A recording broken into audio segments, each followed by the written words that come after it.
Hi everyone. Article in Sky News which piqued my attention. This is the headline: Jeremy Corbyn puts Labour on permanent notice for a snap general election. Amid rumours swirling of another poll this year, Jeremy Corbyn insists the party is absolutely ready for any surprise ballot. The article says Jeremy Corbyn has put Labour activists on permanent notice amid rumours in Westminster of another general election. He said he would absolutely welcome a chance to take on Prime Minister Theresa May at the ballot box. It comes just under a year since the Conservatives lost their majority but still won 66 more seats than Labour. Discussion has swelled in Parliament of another election being held this autumn, with one Tory source telling Sky News their office had been warned to start preparing for another poll. Some sceptics, however, say rumours are designed to frighten rebellious Tory MPs ahead of some fraught votes on Brexit due in early summer. Okay, so as I pointed out on my last video on Brexit, May's in a no-win situation here. Whatever she eventually decides to do, she's going to lose support from one section or another.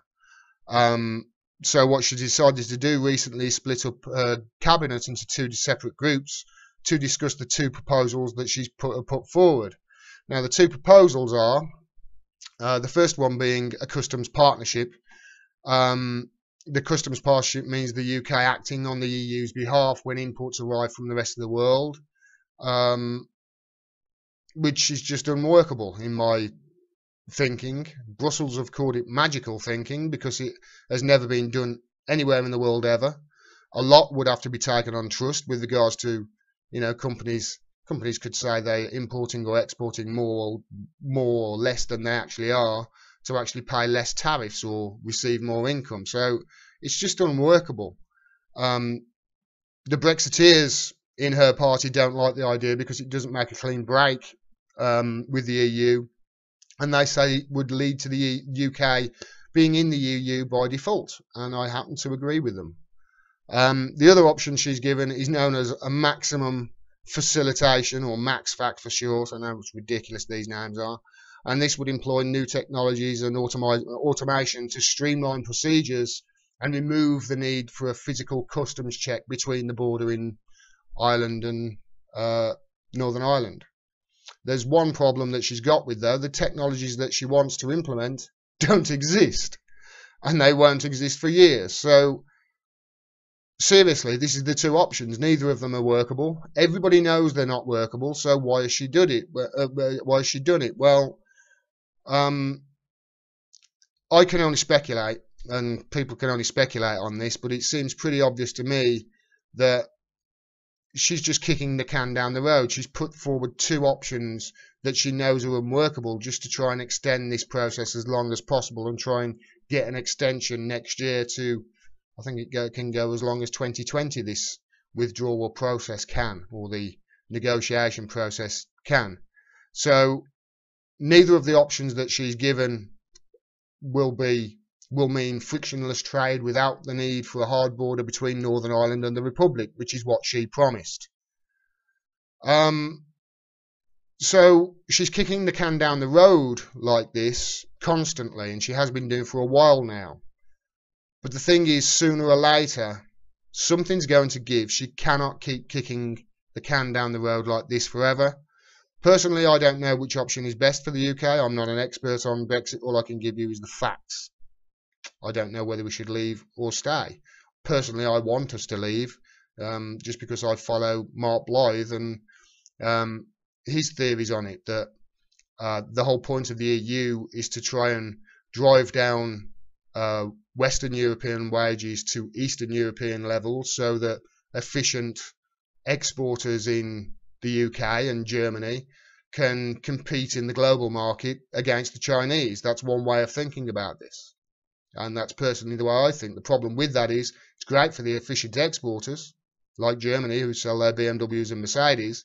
Not so good for people like France, for countries like France, Spain, most of Italy, if not all of Italy. And if one of those countries go, that could be the end of the EU. I mean, they're too big to fail. They're too big to do a Greece and just permanently contract their economies in a never-ending cycle of austerity. So perhaps it would be better to get out, when we had the chance. But I don't know. All I can give you is, what people say and theories, and, concentrate on the facts of the matter. But one thing I am certain of is this. Theresa May is a lame duck of a PM. She will not run in the next election. And if this article, what it says, is correct, and there is going to be a snap election soon because of this Brexit debacle, she won't run in it, without a doubt. She's looking positively weak and wobbly instead of strong and stable. And it's looking more and more likely, as I said in the last video on Brexit, that a snap election will be called at some time this year, which is why Corbyn is putting his party and the activists within his party on high alert and telling them to be ready for a snap election. Now, I hope that's true. I really do. I hope it's true. And I think it's likely that there's going to be a snap election at some stage. And it's going to be over Brexit. And the reason I hope it's true is this. I am desperate for a Labour government. I'm desperate for Jeremy Corbyn, not a Labour government, but Jeremy Corbyn to be our Prime Minister as soon as possible. Because if the Tories do stay in power, Brexit aside, if the Tories do stay in power, you can bet your ass they will not be opposing anything that the neocons and Trump in America want to do on the global stage. In fact, you can bet your ass that they will be following them into more regime change wars in Syria and Iran. And believe me, America are gunning for war in those countries. It's almost as if their entire narrative at the moment, they're just changing it as they see fit, just to try and get the media reporting on something that manufactures consent within the public to give them support to actually go to war in these countries. And I do not want that at all. I end the videos with the peace sign, every video I do. You can bet your ass, if the Tories stop in as well, that they will be silent on the situation in Palestine and Israel's human rights violations over there. Jeremy Corbyn won't. He will sanction them, and rightly so, in my opinion. Other countries need to stand up to this. We cannot have people around the world being treated this way, and get $10 million a day in military aid from the United States. We cannot do it. The United States are funding this genocide in Palestine and Gaza. Jeremy Corbyn will stand up to it. At least he has said he will do all along, and I personally believe him. And most importantly for me, if the Tories do stay in power before the end of the year, I think 2018, before the end of 2018, Julian Assange will end up, at best, Julian Assange will end up in US custody for telling the truth. So it's become even more likely as well that there's going to be a snap election. Just this morning, actually, I've noticed that the DUP are quite unhappy at the vote in Northern Ireland to legalise abortion.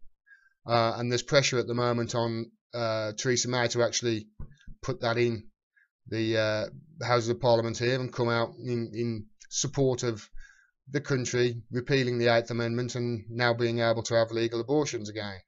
The DUP are Old Testament. They do not want this at all. Theresa May eerily has not said anything on this matter. If she does, and she's being pressured to do so right now, she's probably going to lose support from the DUP, and that will mean a snap election. So there are so many things here that all point to this headline in the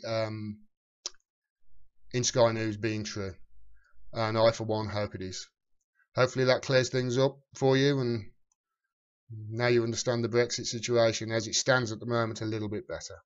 Thanks very much for watching. Please support independent media, share this video as widely as possible, and other videos like it from other people. Please support us with a few dollars a month on Patreon if you can. Please like, please share the video, please subscribe and click that bell as well. And thanks very much for your support. Until next time, peace, peace, and take care.